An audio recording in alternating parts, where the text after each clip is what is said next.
Walk with me over here. This is where police are still on scene, and that is the green Honda Accord that was taken earlier with that toddler sleeping in the back. The general manager there telling me in the past they've had plenty of break-ins to the cars on their lots, but nothing like this. Imagine your house is paid off. You decide to take a mortgage out to do some remodels. You make all your payments on time, and then your house is sent to foreclosure. That's exactly what happened to one Stark County veteran. This is the Schatz North Judson home. It's listed as the official offices for Wayne Township. Now, according to the State Board of Accounts report, the Schatz also overpaid the office rent by more than $5,000. Since the office is also their home, that means more tax dollars that went right into their pockets. I am told this property management company has defied state orders to clean up that property for more than 2 years now. I can tell you these court documents lay out a mobile home community that has fallen into serious disrepair. When you stand between these houses, it's easy to see why these neighbors are concerned. Take a look at this family's home that stands just feet away from the one that burned. They've taken their concerns to the city and say nothing's been done. Now they're saying enough is enough. By now you may be wondering, why do all the misclassifications keep happening? Well, some suspect it's because independent contractors receive a 1099 instead of the W-2. That means employers don't have to pay workers' comp insurance, unemployment insurance, or state, local, or federal taxes. This is all the State Board of Accounts audits that I found where the trustee in some way has mishandled taxpayer dollars. Some have led to criminal charges, others have not. This is just in our viewing area, just the last 10 years. The question now is, what is allowing this to happen? And we're going to find the answer. When pumping gas on those really hot or cold Michiana days, you may be like most people. You start the pump and you get right back into your car. But inspectors say if you don't keep your eye on the meter, it could end up costing you. This crowd signifies that Mayor Pete has become a significant contender in this race. The polls reflect that, all the attention, the cheers reflect that. Fox recently filed a lawsuit representing 9 tenants renting from these properties. It lays out how one landlord allegedly was able to collect rent and evict people from properties he didn't legally own. The case even sparked a reevaluation of how eviction cases are handled here in St. Joseph County courts. ISP's Commercial Vehicle Enforcement Division did confirm with us it has launched an investigation into at least 2 local companies because of our inquiry. And one thing that has plagued the mayor's entire administration has been the number of murders. The problems didn't start with Mayor Pete, but they didn't end with him either. You may have seen one of these weights and measures stickers while pumping gas. It means the pump has gone through one of these inspections and is pumping as it should be. But these inspections only come once a year. So what about the other 364 days? I tagged along with inspectors to find out how they are keeping the pumps honest and how you can too. For Roger Shields, the ripping off of a sticker means another year has come and gone. He's once again beginning his yearly inspections on all of Mishawaka's commercial gas pumps. We check for leaks and make sure all these valves are, there's no hose leaks. But most importantly, he checks to make sure you're getting what you pay for. Station owners today want to get everything tested and keep it current. He uses these special tanks to measure out 5 gallons of gas, making sure it matches what the pump says. They have to be plus or minus 6 cubic inches to pass or fail. If they are outside that range, the pump is rejected and must be serviced and recalibrated. ABC 57 obtained copies for every gas pump inspection in Michiana for 2017. I spent hours going through the numbers. More than 3,000 gas pumps were inspected in 2017. Of those, only 19 were rejected for pumping out less fuel than what you paid for. The worst was this station on U.S. Highway 35 in Winnemac. 7 of its pumps were pumping well under the allowed amounts. One was under 20 cubic inches. In a 10-gallon tank at $3 a gallon, that can end up costing you about 50 cents. The pumps were fixed, re-inspected, and approved. Now, here's a curveball we weren't expecting. Normally, when the pumps wear, it's always over. So in the customer's favor. In the customer's favor. Inspection reports confirmed that 86 gas pumps were rejected in 2017 for pumping over the tolerable limits, giving you more gas than you actually paid for. The inspection reports also noted 65 gas pumps were hit with various violations, mostly leaky hoses and broken screens, but some of the violations can hit you in the wallet. When pumping gas on those really hot or cold Michiana days, you may be like most people. You start the pump and you get right back into your car. But inspectors say if you don't keep your eye on the meter, it could end up costing you. Have you ever heard of pump jump? I have not. How about meter creep? Sound familiar? No. And she wasn't the only one. Pump jump is when the meter jumps ahead before you've even pumped a drop. Meter creep is when the meter keeps going after the pump has stopped. According to inspection reports, only 3 Michiana pumps were found to be pump jumping and 2 were meter creeping.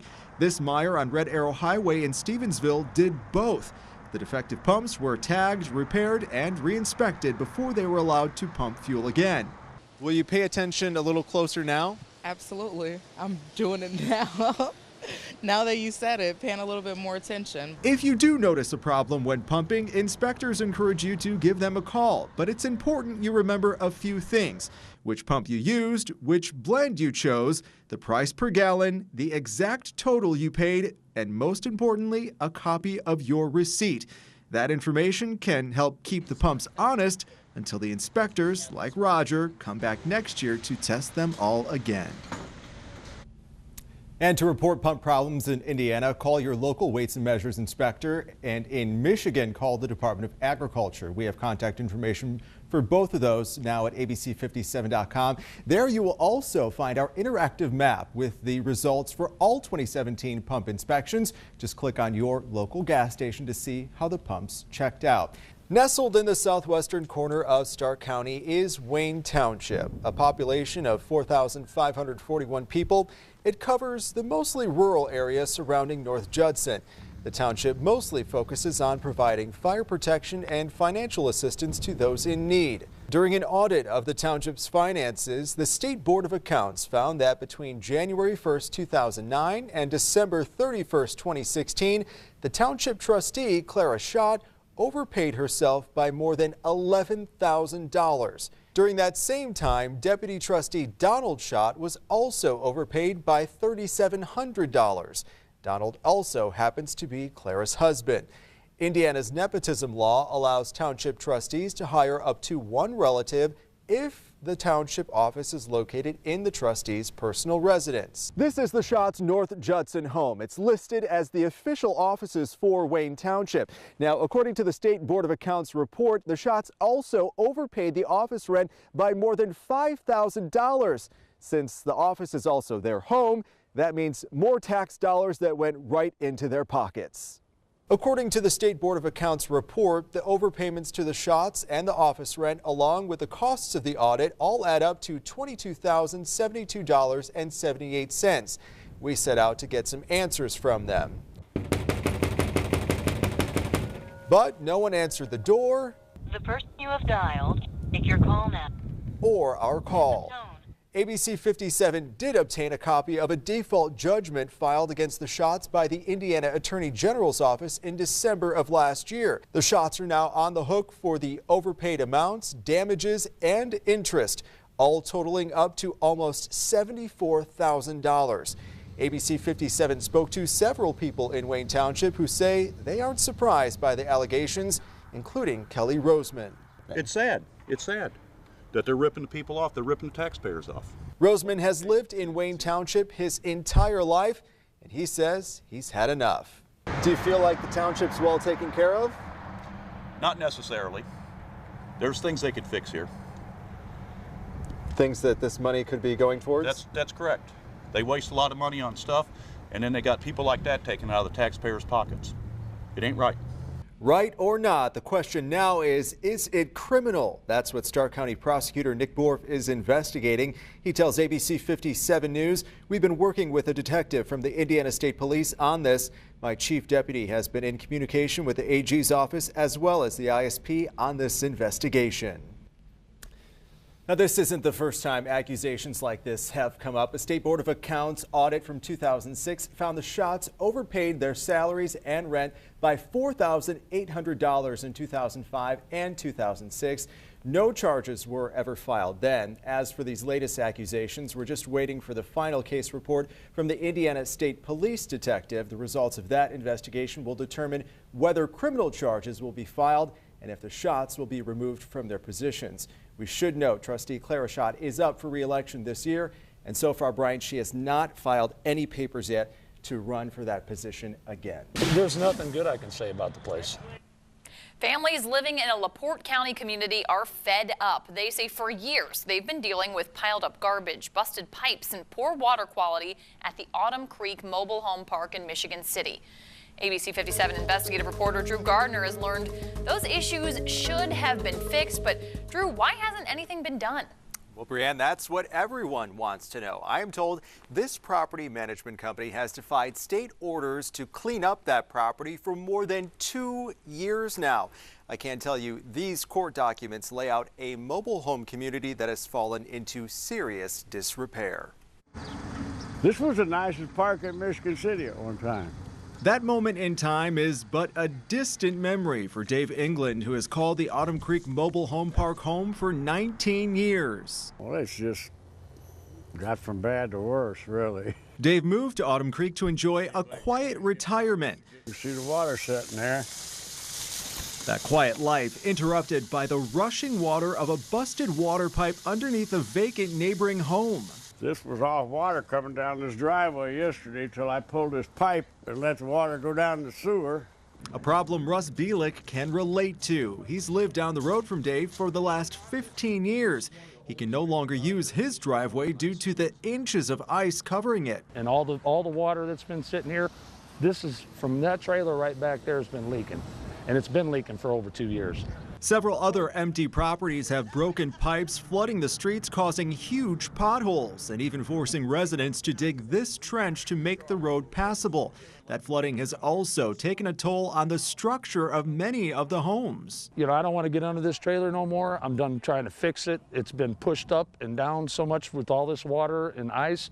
I leveled this trailer 3 times since I've been here. Russ says it's not just water piling up in his yard, but also sewage. With the drains backed up, you can just imagine how our water is out here. It's been seeping into the ground for a couple of years now. One look at the water and it's clear, or rather not clear at all. That was poured out of your faucet when? Today. The water's terrible, the drinking water's terrible. Karen Fields has been here the longest. She says the first of her 20 years at Autumn Creek were good. Now she fears for her safety and her health. There was a trailer across the street over there and it was just walls. And there was dirt inside of it and mold, and all that mold was going in the air and people have gotten sick. Karen's husband was among them. He was one of 2 people who have died of respiratory issues while living at Autumn Creek. While she cannot connect his death to the conditions at the park, she says she has to wonder. Well, he had COPD since we got married and he moved here. So I don't know if that had anything to do with it or what. There's also concern for the younger members of the community after Dave discovered this uncovered sewer just feet away from a playground where children play. If one falls down in there, they could freeze to death. Nobody knows they're in there. They couldn't get out of there. Some of them's 3 to 5 years old. Dave and the others have tried for years to get management to address their concerns with no luck. You can't get a hold of the owners. They haven't been out here, I don't know how long. There's no on-site management. There's no on-site maintenance. Since 2015, Autumn Creek has been run by a property management company in Michigan called MHP1 LLC. It's located more than 215 miles away in Farmington Hills, just outside of Detroit. According to court documents, it operates 60 to 75 other properties. On June 9, 2016, the Indiana Department of Health hit the company and its owner, Austin Shapiro, with 12 violations, including operating without a license. That led to a mobile home community inspection by the Environmental Public Health Division. That report listed another 14 violations. Eventually, the park's license was reinstated, but the violations continued. 11 of them repeated during a 2018 inspection. The residents took the property manager to court, where many of them met him for the first time. In August, a judge found the company had breached the implied warranty of habitability. Now, almost 7 months later, the same problems persist, forcing residents to question their future here. I've stayed here so long because they kept saying it was going to get better, and they were going to fix it. But Karen and the others fear that day may never come. I just want the hell out of here. I want out. I'm done. The residents and their attorney, Judy Fox, have filed another complaint in the LaPorte County courts. They're still waiting for a court date. As for the property management company, I did reach out to the owner, Austin Shapiro, by email. I sent it to the one that is on file with the Indiana State Department of Health. That was returned undeliverable, so I called his office and was told he was on a conference call and would call me back. So far, that has not happened. Live in the newsroom tonight, Drew Gardner, ABC 57 News.